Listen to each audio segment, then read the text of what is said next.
The knock came in pairs, sharp, nervous, too fast for a neighbor's visit. Henry McDaniel stood in the doorway of his small house on McDaniel Street in Enfield, Illinois, April 25, 1973, listening for it again. The wind carried the usual rural mix of dogs, insects, and a far-off train. Then came the sound once more, a scrape like claws against aluminum. He opened the door and stepped onto the stoop with a flashlight in one hand and a .22 revolver in the other. The beam swept the yard and found eyes, round, glassy, burning red, too far apart for a man. Something hissed and unfolded from the shadow by the air conditioner. 3 legs like a tripod, 2 short arms, gray skin, eyes throwing his light back. He fired. The crack of the pistol sent his children screaming from the bedroom and brought a dog to a frantic pitch. The thing wheeled away, covering distance in a series of springing hops, as if its 3rd leg were a shock absorber. McDaniel told police it cleared a railroad embankment in 3 jumps and vanished. Deputies found scratches on the siding and odd animal-like tracks in the soft earth. The children said they had heard the hiss first, like air escaping a tire, and then the knock. Neighbors later said the dogs in the area had been unsettled all evening. Whatever it was, it had come close enough to leave marks. McDaniel's account reached the local paper before sunrise. By afternoon, the story had a name, the Enfield Horror, and a contour defined mostly by what could not be explained. 2 neighborhood boys reported an earlier encounter, a shape in the weeds that chased them home. A radio station called. Reporters arrived. A deputy came back and measured prints, dog-like but not quite right, with extra pads making a cloverleaf impression. Someone asked whether the creature could be a kangaroo. McDaniel said he had once seen a kangaroo and this wasn't it, but the comparison stuck because it was the only animal anyone could picture that moved by hopping. That first night gave way to a second report. McDaniel told authorities the creature returned, peering through a window as if it recognized the house that had sent bullets after it. Again he fired. Again it fled in long, elastic bounds. Facing hunters and gawkers on back roads, the sheriff's office told people to stay home. White County did not need vigilantes combing cornfields with shotguns and flashlights. Still they came. Teenagers, curiosity seekers, and a few with scoped rifles and too much bravado.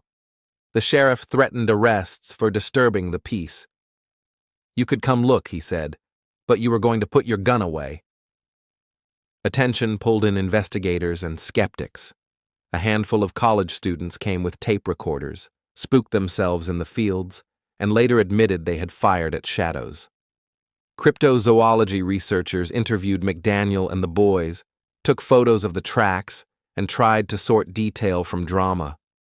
One investigator said the prints had a dog's general form, but with an extra pad that made them look wrong. Another suggested a large, injured dog could have left asymmetrical marks. A third brought up the rumors, escaped pets, an odd zoo animal, a misidentified deer.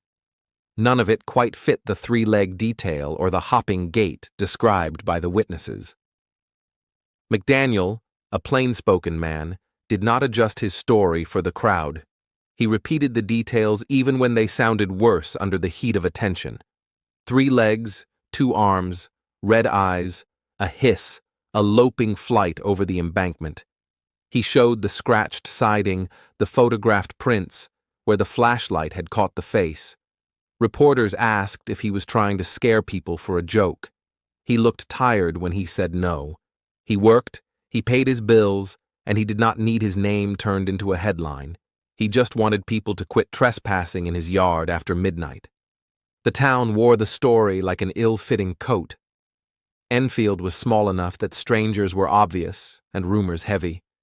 The horror, now said without irony, turned creek banks and hedgerows into places where lights played tricks and every rustle mattered. Children were kept closer to porches after dusk. Spare porch bulbs were bought out early. At the diner, laughter faded when someone said, "All right, but what scratched the McDaniel house?" Skeptics preferred the kangaroo rumor. Others spoke, half joking and half not, about government experiments and the season's strange spate of UFO reports that had brushed other towns that spring. Without a body or a capture, there was nothing to prove beyond trespass and noise. Deputies took statements and kept the roads clear after dark. The State Conservation Office was asked cautiously whether any odd animals had been reported missing from traveling shows. A deputy called a contact at a university for an opinion on the casts of the prints. The answer, relayed back, was a shrug in the form of 2 words. Not typical. People kept calling anyway, something crossing a road in 3 long leaps, a hiss by the hedgerow and a pair of lights blinking at knee height. One man swore he saw it hunker in a ditch and then go up the bank as cleanly as a stone skipped across water. By early May, the edges of the story frayed. Hunters were sighted, the sheriff grew hoarse, and the town told itself to settle down. The creature, if there was one, left no carcass, hair, blood, or trail that lasted longer than a night. The rain blurred the prints that had briefly given the tale teeth. The scratches on the McDaniel house were photographed, measured, and left to fade. Papers beyond southern Illinois ran shorter items each day. The Enfield Horror was turning from a present threat into a story to keep or discard, depending on how cold your coffee was and how late the porch light burned. In the calm that followed, the explanations came out like tools from a box.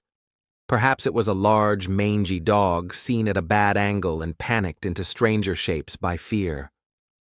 Perhaps it was a deer in half-light, legs and branches folding into something uncanny.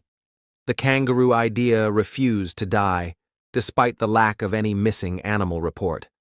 A few insisted the boys played a part, scaring themselves into belief, and then the town. Others returned to the details, the 3 legs, the hop, the eyes shining red in the lamp, and said there was more here than fear. They noted that deputies had acknowledged prints and scratches.